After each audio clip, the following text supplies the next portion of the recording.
what you need for this bit then, so your paper mache. If you are, you don't have any glue at home, and you need to know how to do paper mache, then I'm going to show you how to do it with just basic ingredients that you will have, most people will have at home. And by most people, I think the general kitchen staples. Alright, so what we've got here is you just need a mug. It doesn't matter what size mug it is, because it's a mug of water and a mug of flour. So if you use a really big mug, then it's 50-50 of each. Alright, so what we do is you just need a bowl, and you pour a mug of warm water into the bowl, and then you need flour. Okay. You can sieve the flour if you want to make sure that there's no lumps, but to be honest, it's actually, if you have lumps in your flour, it actually creates quite a nice texture in your model, but don't have too many lumps at this point. Okay, so shake it down, make sure you have got a full mug. Doesn't matter if you go over slightly, because you can kind of tweak it. Alright, so add a mug of flour. So what we're looking for at this point is a consistency similar to pancake mix. Alright, so just gonna, probably should have put the flour in first. I make this mistake every single time, and then it doesn't stick to the mug. Okay. So just trying to get as much flour out as I can.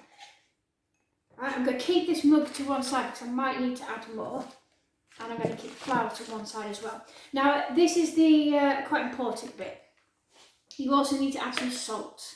Alright, the reason why we add some salt, a couple of teaspoons, maybe less, is so that as it's drying, because the flour is a food kind of substance, it's going to go a bit mouldy. You add the salt to stop it from going mouldy. Alright, if it dries quickly enough, if you get the flour, water, paper mache dried quickly by placing it in front of a radiator, then it won't go mouldy anyway. Alright, so first of all, before I turn on this food processor, because we need to mix it, is so that the flour doesn't go absolutely everywhere, I'm just going to give it a stir, and so that it's no longer a powder, so all the flour has actually got some water on it. Okay, there we go. So, and give it a whisk. If you don't have an electric whisk, don't panic. You could just do it with a whisk, a handheld whisk, or you could just do it with a wooden spoon. It just means that your arm's going to wake a little bit more because you don't want any lumps.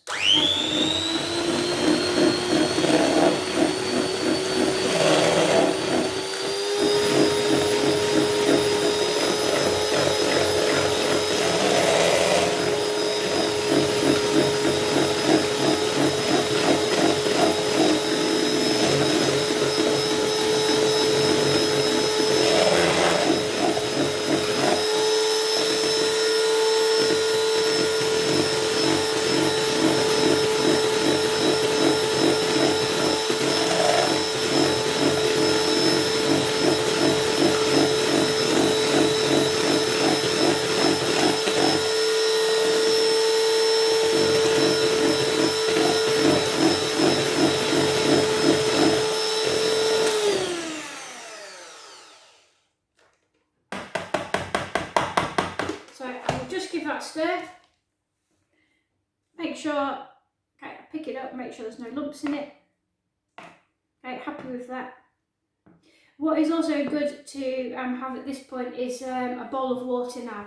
I've got a bowl of water over there in the sink with fairy liquid and warm water in it, so that if I need to dash somewhere and I need to wash my hands, I don't have to put flour and water everywhere, because you are going to find all flour water paste is going to go all over your hands and it's going to get dirty, or it's going to get quite sticky quite quickly. Okay, so once I'm happy with that, alright, you'll see there it's just like pancake mix.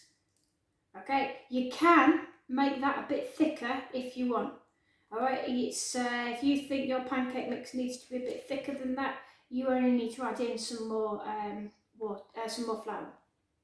Okay, for me, I'm quite happy with that as it is. Because what happens is you find that the flour and the water start to set, so it actually gets thicker the longer that you are working with it. Okay, now I know for a typical monster, okay, so this monster here, that took 2 mugs of flour and 2 mugs of water, but I didn't mix the flour and water together at the same time now. All right, if I did that, it would end up setting quite quickly. So I make another batch of flour and water paste after I've finished with the first batch. All right, so this one is a little bit bigger, so I imagine that this is going to take a bit longer, a bit more flour and water paste to, it's going to take a bit more flour and water. So I'll move this out of the way, finish with that. One thing I have done in advance, okay, if you haven't done this, don't panic if you're working alongside of me, is I have already ripped up pieces of paper. Okay, I've mixed up pieces of paper, ripped up pieces of paper, and they're about the size of my hand. I wouldn't go any bigger than the size of your hand, otherwise it's too hard to manipulate. Alright, so I'm just going to move this so that you can actually see what I'm doing. And first step, okay, is a lot of people make this error. Alright, in the water, they dip the paper into this paste. Okay. By the way, at this point, if you have your own PVA glue, then you just do exactly the same 50-50 water, 50-50 PVA glue. Alright, some people find the flour water a bit easier to work with, some people find the PVA glue a bit easier to work with. But if you don't have it, flour water is perfect. Okay, so what you do is you put your paper on your hand. So this is a bit big for me. Alright, and then you put your flour on the top of your paper, making sure that you're wetting it on one side, and turn it over, dip your fingers in again, and wet it on the other side. Okay, it does not need to be soaking. You should be able to have it so there's hardly any drips, alright, coming off it. Alright, that's how it should be. Now what I'm going to do first, okay, is I'm going to fold this up slightly, okay, and I'm going to use this to secure the bottom of the protein spikes. Okay, because they need to be, you cannot paper mache the protein spikes until they are secure, otherwise they end up top heavy. Alright, so it's very, very important, okay, that we secure each protein spike with some flour, water and paper paste. Okay.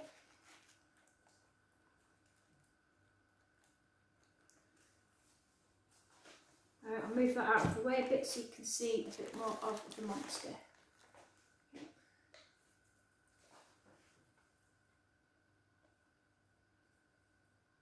Make sure you wet and add paste to all of the paper, otherwise you're going to end up with dry patches and it will be very, very weak. Okay, so I'm using for this 2 different bits of paper with flour water paste on it to secure my first spike, and you'll always notice I'm kind of rubbing it. Okay, I'm pushing the air out of the paper. You don't want the air in there, otherwise it's no good. Okay, and I'm just kind of making sure that every single bit of that paper, okay, is stuck to the protein spike and also stuck to the model. Okay. So that's my first protein spike done. Okay, so you can see it just here, just at the bottom there, look. It's all nice and secure, and I'll just keep on doing that. You'll see from yesterday, I've actually added 2 wings. I need to make sure that they are really sturdy as well. Okay. Don't be tempted to dip your paper into the flour and the water. If you do, you're just going to completely and utterly soak your paper. You're going to make a right mess. And I know it's easy to clean up this, but it's just not necessary, and it's just going to take absolutely ages and ages and ages to dry. Alright, absolutely ages. Okay. So I'm just securing another protein spike. And I'm wrapping it up. It doesn't have to be straight.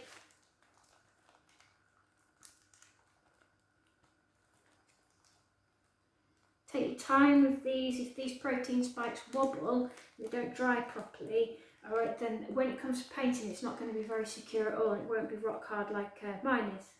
My first one, it's the demo one. Okay, alright, if we imagine that I've gone around and secured every single protein spike first, alright, then what you're going to do, right, and you notice as well I've actually put a piece of paper on the worktop, alright, to make sure that I'm not making a huge mess that I have to clean up. Alright, flour and water, you can get it up off the worktop no problem, but it is a bit of a nightmare to do so, and I'm sure you're all aware of that. So what I'm going to do now is I'm actually going to start sticking, okay, the paper mache, alright, to the top of my model. So come around this way. Alright, so all you do is I'm going to fold my paper in half, and I've put the flour and water on it. Okay, and I'm just going to slot that on there. I'm going to rub it in. Make sure, alright, that it is perfectly secure, alright, to all these crinkly edges of the paper. And if it does move, I just put another piece over the top. Okay, just pushing it down, making sure it sticks. Okay, and you just keep on doing that until your entire monster. Be patient with this point. You might need to do it over a few days. Okay, with this one. Do not do the protein spikes. And if you've added any wings or anything loose like that, do not do those yet. Secure those to the bottom of your monster. Alright, kind of make sure that they are perfectly solid, because then when they dry overnight, you can start doing your protein spikes the next day. Alright, and that's what I'm going to show you tomorrow. So I'm going to quickly whiz through and paper mache my entire model. Hopefully then stick it in front of a radiator, or if you've got the log burner on tonight, kind of place it about half a metre away from your log burner, but ask your parents first. You don't want to be placing it too close to any kind of heat source at all, so because it is only made of paper. Alright, so speak to your parents about where best this is going to be to dry it off. Alright, that is quite important. Okay, and just, you only need to do one layer. If you want to do 2 layers, that's absolutely fine. It's not necessary, because the flour and water paste, although it seems flimsy right now, it isn't. Alright, it dries rock hard. This monster here on the hub, it is only 2 layers, one layer. That is it, just 1 layer of paper mache. And I also then did over the top, which I'll show you as well. I did some just pure flour and water to actually add the textures, to add those kind of bumps and grooves from the COVID cell. Okay, lovely. Enjoy. See you tomorrow.